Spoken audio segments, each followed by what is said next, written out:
Thank you. We reserve a few minutes Sunday morning during our regular services to suggest news or trends that are in the world that seem to be predicted by our literal futurist reading of Bible prophecy. We're careful to use mainstream sources for news because there's just a ton of sensationalism surrounding unfulfilled Bible prophecy, and we don't want to add to it.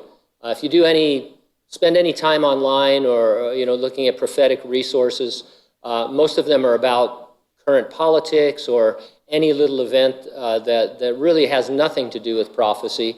And so we don't want to get into that kind of stuff. We want to look at stuff that really is predicted by the Bible and where you could see how we're kind of setting the stage for that.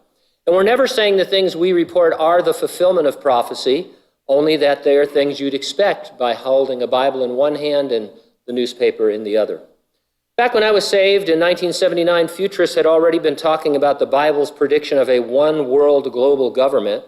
And so it's always interesting to see that kind of movement and what sparks it. There will be a global government in the Great Tribulation, but it's interesting the calls for one even now in light of the COVID-19 crisis. Recently, former Prime Minister Gordon Brown, British Prime Minister, called for a global government to fight the impact of the disease. Here's one quote from him. "This is not something that can be dealt with in one country," he said. "There has to be a coordinated global response."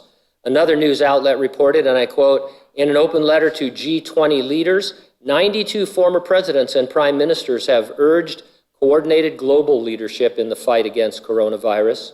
Here's another quote, "Global problems need global responses. Such a global response is impossible if we don't create the suitable political institutions at a global level.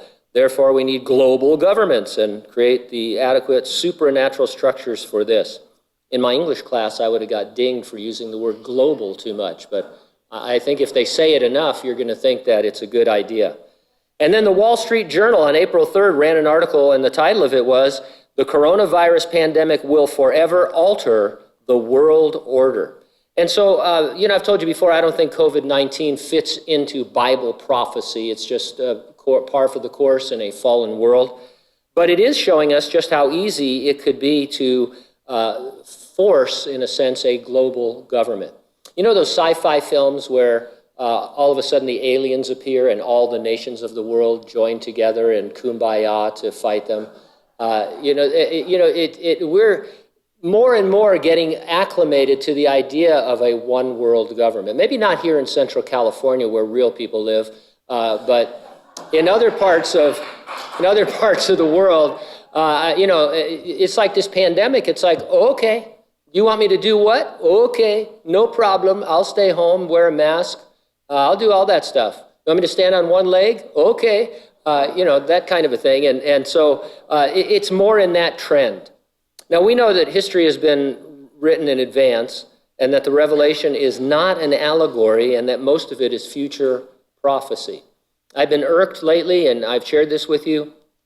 So many evangelical pulpits are declaring that the book of the Revelation is either fulfilled in the first century or that it's mostly allegorical, and so you just read into it some things. I was listening to a guy a while back who said the four horsemen of the apocalypse were like when your life is going bad, it's like those four horsemen running across your life. And I thought, what in the world are you talking about?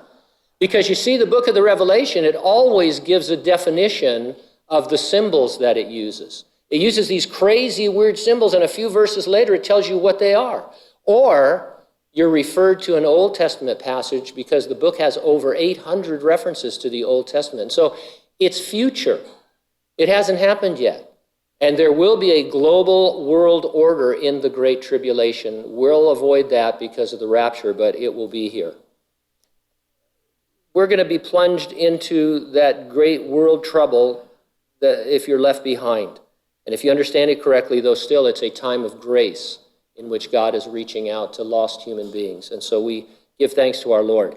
Our question always is, are you ready for the rapture? If not, get ready, stay ready, keep looking up, because ready or not, I knew you were ready for that, so.